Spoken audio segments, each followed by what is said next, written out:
Merdeka belajar wujud yang nyata. Raih mimpimu juga cita-cita. Generasi emas Indonesia. Profil pelajar Pancasila tanamkan di dalam dada. Profil pelajar Pancasila, cerdas berkarakter itu kita.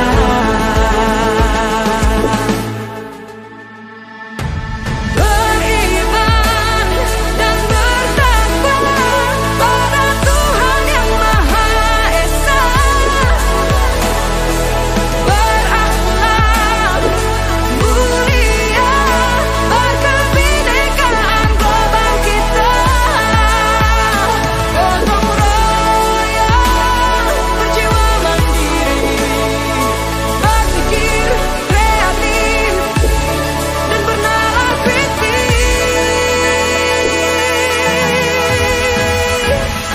Perbedaan bukan suatu halangan untuk kita saling bergandeng tangan. Bhinneka Tunggal Ika, semboyan negeri kita yang harus kita jaga bersama. Profil pelajar Pancasila.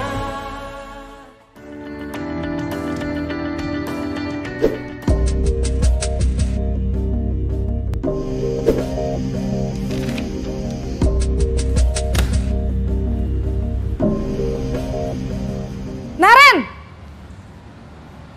Sini kamu! Selamat pagi, Bu. Selalu terlambat. Kamu deh, pasti terlambat. Maaf, Bu. Saya... Apa? Apa coba? Alasan kamu apa lagi? Kapan sih kamu tidak terlambat? Malas sekali ya kamu jadi anak. Saya... Dasar pemalas. Gak kapok-kapok sih kamu. Sudah berapa kali terlambat? Sana, kamu keliling lapangan basket 2 kali. Kenapa saya harus keliling lapangan basket, Bu? Kenapa? Kamu mau lawan ibu? Berani-beraninya jawab. Sudah terlambat, masih berani jawab pula. Sekarang, keliling lapangan basket 5 kali sekalian. Biar kapok. Cepat! Pergi sana ke lapangan basket.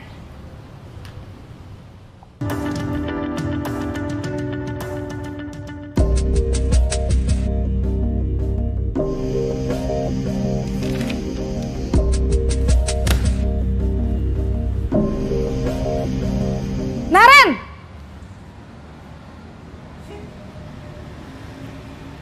Selamat pagi, Bu. Naren. Kamu kenapa terlambat lagi, nak? Ya Tuhan, Naren. Kamu senang ya bikin ibu susah ya? Kalau kamu terlambat lagi, nanti ibu yang ditegur bapak kepala sekolah, nak. Disangka ibu tidak bisa membina kamu. Duh, gimana ini? Maaf, Bu. Duh, Gusti Naren. Kamu suka ya kalau ibu ditegur bapak kepala sekolah? Terus, sekarang ibu harus tulis apa ini di buku absen? Ini kamu sudah sering terlambat loh. Ibu harus apa coba? Maaf, Bu. Maaf sekali. Ya sudah, lain kali jangan bikin ibu susah lagi ya, nak ya. Ibu tidak akan kuat lagi kalau kamu begini terus. Bisa jantungan kalau ibu ditegur bapak kepala sekolah. Sana cepat ke kelas. Maaf ya, Bu. Maaf sekali. Posisi pembuat rasa bersalah berbicara dengan nada tenang.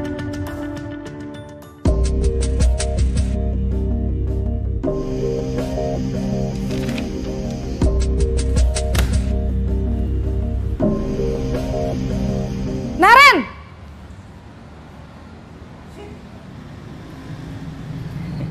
Selamat pagi, Bu. Wah, sudah jam berapa ini, nak? Terlambat lagi ya, sayang? Iya, Bu. Habis Ibu saya lupa bangunkan saya, Bu. Kamu malah menyalahkan ibu kamu. Kamu bukannya anak yang larinya paling kenceng. Kok terlambat sih? Iya, Bu. Saya memang terlambat bangun tadi. Jadi, biarpun saya lari kencang, tetap gak kekejar, Bu. Ya sudah sana. Nanti lain kali larinya lebih kenceng lagi ya. Biar gak terlambat lagi. Bikin seneng ibu. Demi ibu. Bisa kan? Bisa lah, Bu. Ya sudah sana masuk kelas. Ibu beresin urusan absen kamu. Kamu ini ada-ada saja.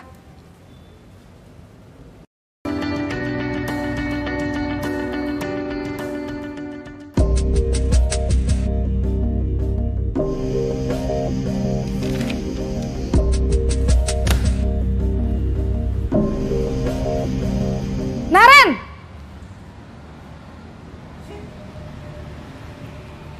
Selamat pagi, Bu. Naren, apa peraturan sekolah kita tentang jam berapa kita harus masuk sekolah, nak? Kita harus di sekolah jam 7, Bu. Iya, betul. Sekarang sudah jam 7.20. Naren sudah tahu konsekuensinya jika terlambat hadir. Paham, Bu. Saya harus tinggal kelas pas jam istirahat selama 20 menit. Iya, benar. Konsekuensinya demikian. Jadi nanti jam 9.30 pas istirahat, kamu harus tinggal di kelas, kerjakan tugas tambahan untuk ketertinggalan kamu, ya? Baik, Bu.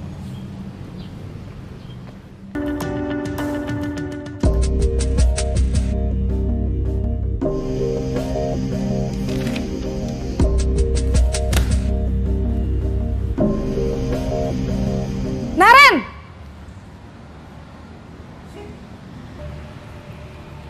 Selamat pagi, Bu. Selamat pagi, Naren. Maaf, Bu. Saya terlambat. Iya, sekolah masuknya jam 7, sekarang sudah jam 7.20. Jadi sekarang bagaimana ini, Naren? Maaf, Bu. Saya lupa setel alarm saya semalam. Baiklah, menurut kamu, keyakinan sekolah yang mana yang perlu kamu tingkatkan? Menghargai diri sendiri dan orang lain mungkin ya, Bu. Setuju. Jadi, apakah Naren meyakini prinsip saling menghormati tersebut? Iya, Bu. Saya meyakininya. Apakah Naren bersedia memperbaiki masalah keterlambatan ini? Bersedia, Bu. Bagaimana kamu akan perbaiki masalah keterlambatan ini? Saya akan coba untuk tidak lupa menyetel alarm saya, Bu.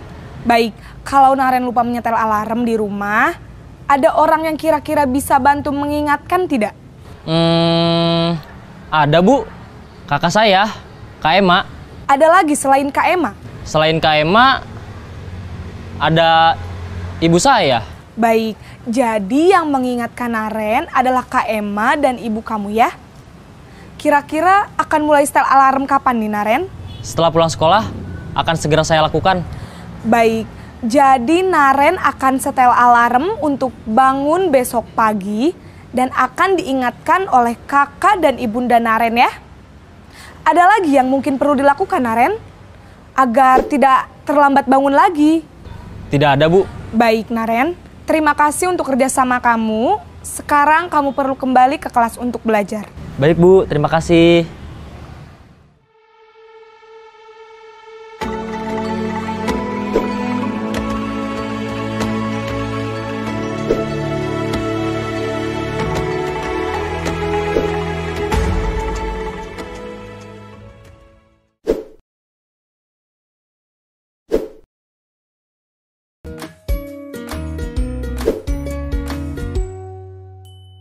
Salam dan bahagia Ibu dan Bapak guru hebat.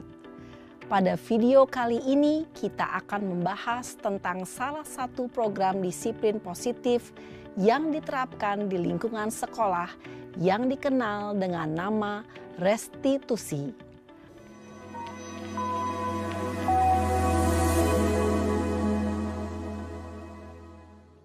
Restitusi dikembangkan oleh pakar pendidikan Diane Gosson, berlandaskan pada teori kontrol Dr. William Glasser.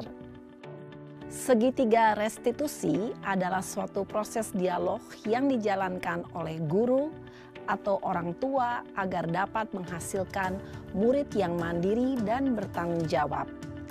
Pada saat guru di posisi manajer, aspek yang dikembangkan pada murid adalah motivasi intrinsik, sehingga penanaman nilai-nilai kebajikan dapat tumbuh dan berkembang menjadi suatu kebiasaan positif yang akhirnya membentuk karakter murid. Proses dialog ini terdiri dari 3 langkah yang digambarkan pada ketiga sisi pada segitiga restitusi. Sisi pertama adalah menstabilkan identitas.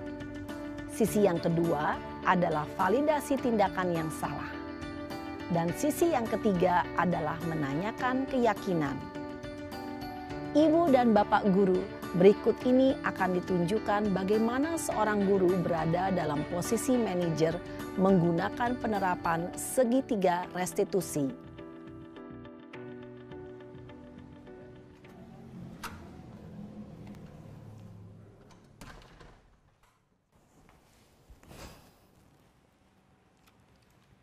Siang, Sarah.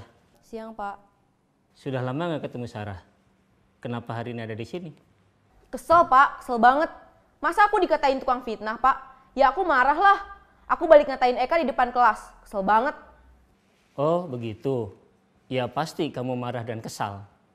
Bapak juga akan marah apabila ada yang menuduh Bapak seperti itu. Kemudian, pada saat itu kamu mau melakukan apa? Ya saya langsung ngatain Eka lah, Pak. Kesel banget. Saya bentak-bentak dia depan teman-teman lain. Oh, begitu.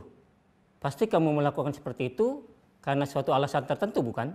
Iyalah, masa saya diam saja, Pak? Ya saya bela diri lah. Masa saya dituduh tukang fitnah? Ya wajarlah. Mempertahankan harga diri itu sesuatu yang penting buat kamu. Untung kamu tidak bertindak lebih gegabah lagi. Hanya membentak-bentak. Iya, Pak. Untung saya masih bersabar dan hanya membentak saja. Sudah gemes padahal, saya pasti bela diri lah. Ya pasti ya, tapi kamu memilih untuk tetap bertahan dan bersabar. Kamu memilih untuk tidak berbuat lebih parah lagi, bukan? Iya. Nah, sekarang coba kita lihat lagi. Tindakan kamu yang bentak-bentak Eka di kelas. Tindakan kamu itu kira-kira sesuai dengan keyakinan kelas atau prinsip kamu tidak? Enggak lah, Pak. Capek, Pak, jadi pemarah.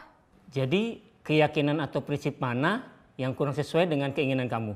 Ya, saya sebenarnya sangat menghargai orang lain. Mungkin saat itu saya menjadi emosi, jadi tidak menunjukkan sikap itu. Kamu meyakini tidak? Menghargai orang lain itu penting buat kamu. Yakinlah, Pak. Iya, setuju. Kita harus saling menghargai. Namun, ada juga keyakinan yang kita sepakati yang perlu kita jalankan apabila kita sedang marah, bukan? Ya, saya bisa lebih proaktif, mulai dengan diri sendiri. Saya bisa jadi lebih bersabar, mengambil waktu jeda untuk berpikir mau apa selanjutnya. Kira-kira kamu bersedia memperbaiki masalah ini tidak? Bersedia, Pak. Kalau kamu memperbaiki masalah ini, kamu akan menjadi orang seperti apa? Saya akan menjadi orang yang bertanggung jawab kali ya, Pak. Dan senantiasa proaktif. Iya, menurut kamu bagaimana rasanya menjadi orang seperti itu? Ya nyaman lah, bangga bisa bersabar dan menahan diri. Baiklah kalau begitu. Yuk kita pikirkan bagaimana memperbaiki masalah ini.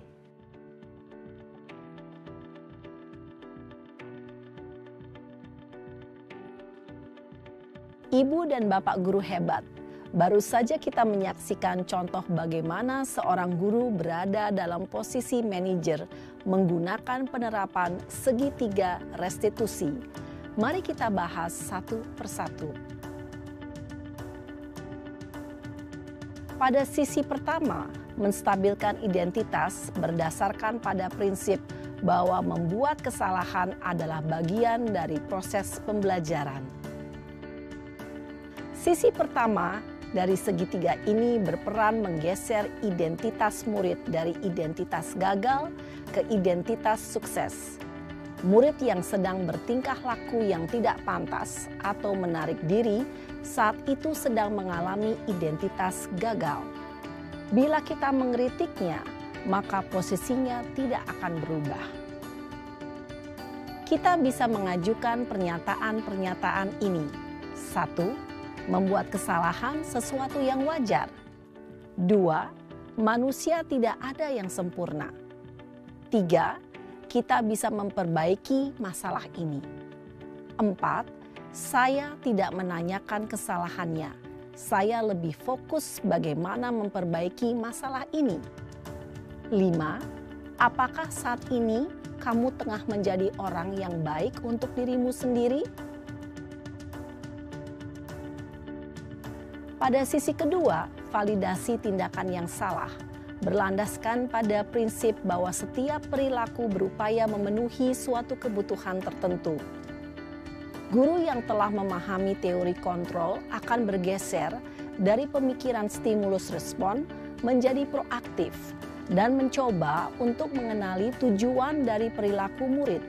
Mengenali dan mengakui kebutuhan murid ini dapat memperbaiki hubungan dengan murid tersebut. Pernyataan atau pertanyaan bisa disampaikan dengan nada suara tidak menghakimi atau memojokkan, sehingga dapat mengembalikan murid pada posisi positif. 1. Kamu bisa saja bertindak lebih gegabah lagi dari ini. 2. Kamu bukan melakukannya tanpa suatu alasan tertentu. 3. Kamu melakukannya karena mempertahankan sesuatu yang penting bagimu. 4. Mungkin kamu bisa mempelajari suatu perilaku baru yang lebih efektif. Bersediakah kamu mempelajarinya? Selanjutnya, kita akan simak sisi terakhir, yaitu menanyakan keyakinan. Teori kontrol menyatakan bahwa pada dasarnya kita termotivasi secara intrinsik. Pada saat perilaku yang salah telah divalidasi dan identitas sukses telah stabil, maka murid telah siap mengaitkan keyakinan-keyakinannya dengan tindakannya yang salah dan pemikirannya telah bergeser ingin menjadi orang yang dituju. Pertanyaan-pertanyaan ini dapat mengaitkan keyakinan-keyakinan yang dianut murid. 1. Sebagai keluarga atau kelas, apa yang kita yakini? 2. Nilai-nilai apa yang telah kita sepakati? 3. Seperti apa gambaran sebuah kelas yang ideal bagi kamu? 4. Kamu ingin menjadi orang seperti apa?